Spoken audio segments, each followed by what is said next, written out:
हाय viewers, स्वागत है आपका हमारे एजुकेशन लैम्प चैनल में। अगर आपने हमारे चैनल को सब्सक्राइब नहीं किया है तो लेटेस्ट अपडेट जानने के लिए हमारे चैनल को सब्सक्राइब करें। यह फ्री है। आज आपको एमपी बोर्ड में आने वाले अकाउंट्स के 25 मार्क्स के ऑब्जेक्टिव क्वेश्चन बताए जाएंगे। वीडियो को देखकर अच्छे से समझकर आप अपने एग्ज़ाम में 25 मार्क्स पक्के कर लें। तो आइए देखते हैं। Subscribe our education lamp. आज हम करेंगे अकाउंटेंसी क्लास 12 के objective question of unit 5th which is related share capital and debenture. ये 5 मार्क्स के ऑब्जेक्टिव्स आएंगे एमपी बोर्ड में इस टॉपिक से रिलेटेड। तो आज हम इस टॉपिक से रिलेटेड ऑब्जेक्टिव्स करते हैं which are very important. The first objective is equity shareholders, means equity shareholders क्या कहलाते हैं। The second is debenture holders, debenture holders क्या कहलाते हैं, यानी कि equity shareholders कंपनी के लिए क्या कहलाती हैं, debenture holders क्या कहलाते हैं। तो first equity shares are the owners of company and debenture holders are the creditors of company. This may be asked in match the column and they are very important. Third objective, are always fully paid up। क्या है ऐसी चीज़ जो fully paid up होती है, always हमेशा fully paid up, यानी उसके पैसे पूरे भरे हुए रहते हैं, that is fully paid up होते हैं stock. Stock are always fully paid up. Fourth objective is at what rate does a company pay interest on calls in advance. Calls in advance, अगर कोई शेयर होल्डर एडवांस मनी पे कर देता है company में तो उसे कितनी रेट से इंटरेस्ट पे करती है कंपनी। ये है इसका answer 12% per annum. Similarly interest on calls in arrear, अगर कॉल्स इन अरियर पर इंटरेस्ट है पूछा गया तो वो है 10% पर एनम। तो interest on calls in advance आया तो 12% per annum, interest on calls in arrear 10% per annum. Next question is on reissue of forfeited shares, where is the balance of share forfeiture account transfer।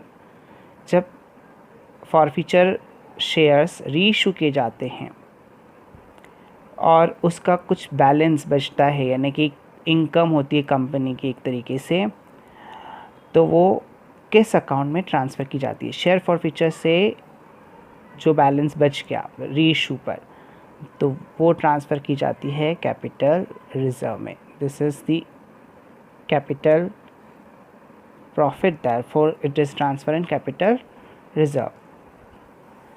Next, security premium is a capital profit और gain. तो security premium क्या capital profit या gain है? True, yes, it is a capital profit और capital gain, क्योंकि share issue करने पर मिलते हैं सिक्योरिटी प्रीमियम, और शेयर क्या है? कैपिटल। तो ये विथ दीज शेयर्स मिलते हैं, देयरफॉर कैपिटल प्रॉफिट, ये भी कैपिटल प्रॉफिट है। Share true. When shares are issued above or more than their nominal value then the excess amount is called. अगर हम शेयर को उनकी नॉमिनल वैल्यू से ज़्यादा पे इशू करते हैं, अबव पे, तो वो एक्सेस अमाउंट, जो ज़्यादा अमाउंट हमें मिलती है, मोर अमाउंट हमको रिसीव होती है, वो अमाउंट क्या कहलाती है? This will be called security premium. इसका answer security premium. Before, ninth question, before the forfeiture of shares, company must serve a notice to shareholders before। यानी अगर कंपनी को शेयर फॉरफीचर करने हैं तो वो कितने दिन पहले नोटिस देगी शेयर होल्डर्स को, ठीक है, कितने दिन पहले, before, that is 14 days. 14 days पहले शेयर होल्डर्स को इन्फॉर्म करेगी about the forfeiture of shares. Next is company is a oblique and dash person. Company किस तरह का पर्सन है, तो company is an artificial person. Company is an artificial person. 11th objective is if the applications received are less than the issued shares, this condition is called as, or it may be asked like this, less application received।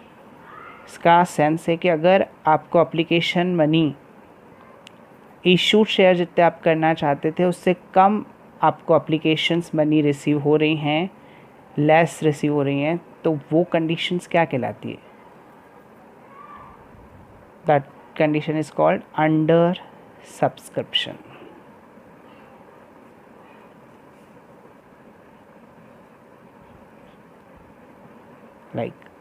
इसको एक example से समझ लेते हैं। Issued share, company 10,000 share issue करना चाहती है, but application receive होती हैं कंपनी को ओनली 8,000 शेयर की। 8,000 शेयर कंपनी इशू करना चाहती थी, 10,000 शेयर कंपनी को एप्लीकेशन मिली है, 8,000 शेयर पर लेस अमाउंट रिसीव हुई, that condition is called under subscription. इसका अपोजिट होता है एक्सेस एप्लीकेशन रिसीव्ड। अगर इस 10,000 के बदले उसको 12,000 के शेयर्स रिसीव हो जाते, 12,000 शेयर की अमाउंट एप्लीकेशन पे आ जाती, तो एक्सेस एप्लीकेशन रिसीव्ड होती, दैट इज़ ओवर सब्सक्रिप्शन। इसका अपोजिट है ओवर सब्सक्रिप्शन।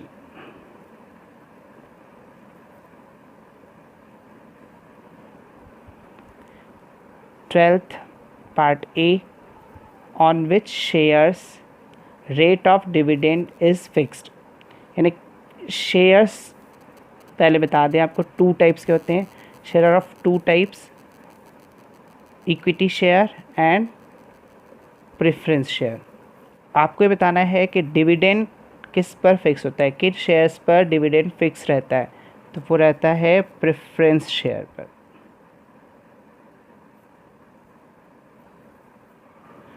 और नेक्स्ट क्वेश्चन इसका अपोजिट है not fixed, on which shares rate of dividend is not fixed.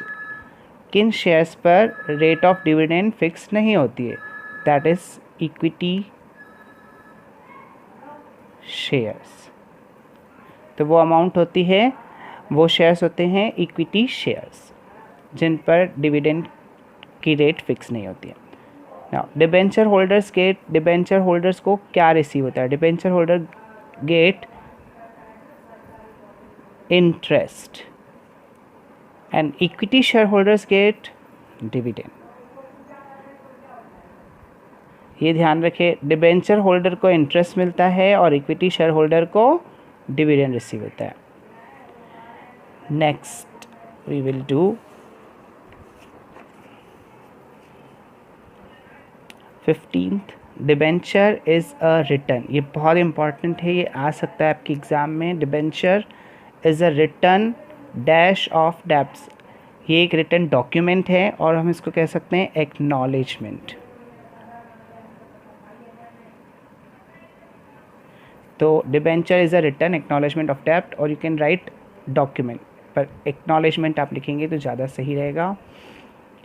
Next is period of payment of interest on debenture is. यहाँ पे मैंने आपको पहले ही बता दिया था, डिबेंचर को रिसीव होता है इंटरेस्ट, तो ये इंटरेस्ट का पीरियड क्या है, पेमेंट पीरियड क्या है, कितने टाइम में उसको इंटरेस्ट मिलता रहता है, तो दैट इज़ 6 मंथ। उसको हर एवरी 6 मंथ्स में उसको इंटरेस्ट मिलता रहेगा। 17th, issue of debentures of ₹100 895 and the difference ₹5 is called as. Debenture है 100 रुपीज़ का और आप इसको इशू कर रहे हैं या कंपनी इसको इशू कर रही है 95 रुपीज़ में, तो जो ये डिफरेंस अमाउंट है 5 रुपीज़, उसको हम क्या कहेंगे?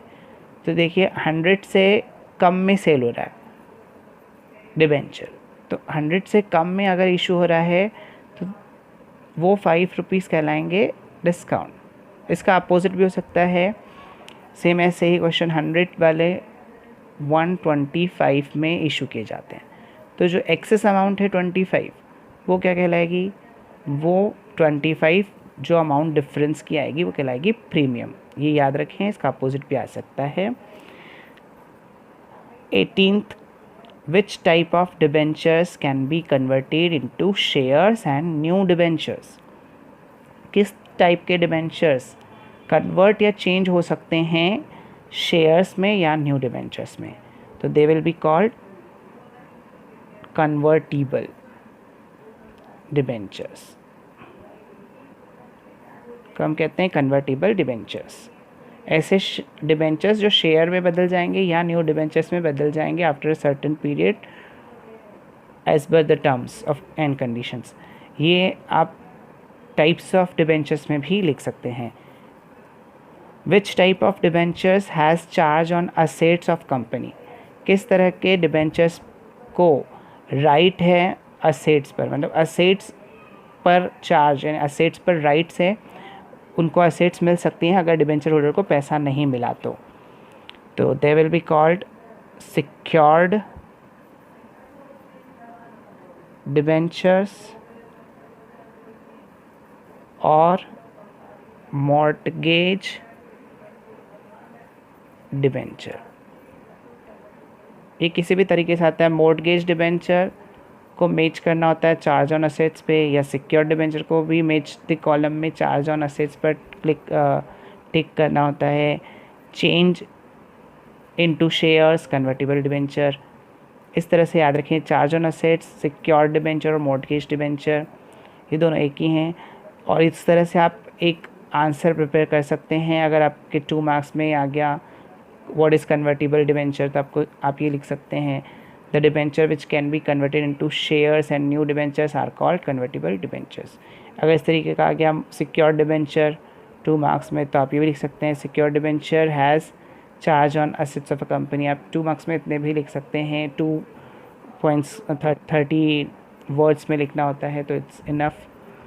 Next is debenture holder does not interfere or participate in dash of company. तो डिबेंचर होल्डर को किस में पार्टिसिपेट करने का राइट नहीं है, that is management.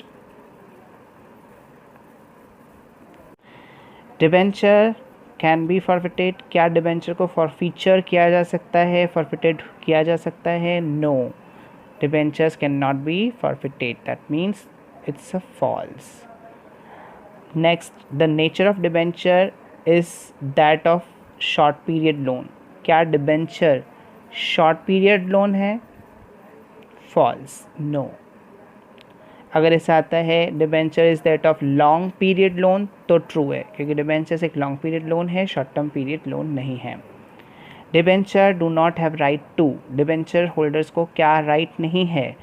Right to vote, उन्हें वोट देने का राइट नहीं है। Which type of debentures transfer by mere delivery, ये भी इसी तरीके का क्वेश्चन है जैसा यहाँ पे पूछे थे, कन्वर्टिबल, सिक्योर्ड, सेम उसी तरीके से ये भी एक क्वेश्चन है कि किस तरह के डिबेंचर्स मेयर डिलीवरी, केवल डिलीवरी मात्र से ही ट्रांसफ़र हो जाते हैं, दे आर बियरर डिबेंचर।